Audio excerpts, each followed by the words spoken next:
Ink. Every tattoo tells a story. This is one of mine. The first time I saw an Ed Ruscha painting was a show at the Modern in Fort Worth. But it wasn't where the Modern is today. It was in the building that is now home to the Fort Worth Community Arts Center, the old Modern, which is funny when you say it out loud.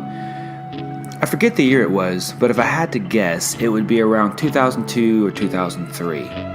I can't tell you what I thought when I first saw Ed Ruscha's exhibit, but what I can tell you is that I was so inspired by it that afterward I immediately bought poster board, spray paint, and stencils to recreate my own version of his word paintings. It was one of the first artists whose work I wanted to hang on my wall, in which no one had told me his work should hang on my wall. In short, he was the first artist whose work I felt was important to me. His paintings made such a deep impression that I've never been able to shake it. His work still influences a lot of the artwork I create today. It took me 34 years to decide what I wanted to get inked on my skin, but once I had decided I wanted quotes from the books that have impacted me the most, the look and the style that I wanted was easy. Different fonts blocked off around my arm in little sections.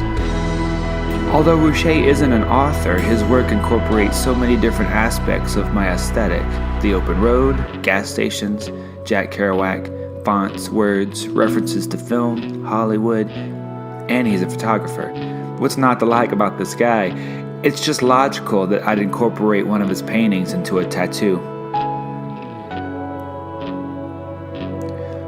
I decided to get one of Ruscha's The End paintings inked, specifically the one I first saw in the old Modern Art Museum back in the early aughts.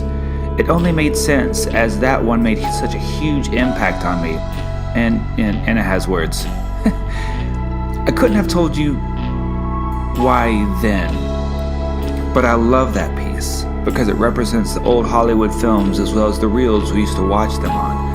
I like how the words are cut off at the bottom but are simultaneously coming back over the top, alluding to the idea that endings aren't always ending but the start of something else. Everything cycles back around. Film endings are inevitable, but the end of a film is only the beginning of the viewer's critique of it, what they felt while watching it, the messages the film carried with it, and breakdowns of why the viewer responds to the movie in the way that they have.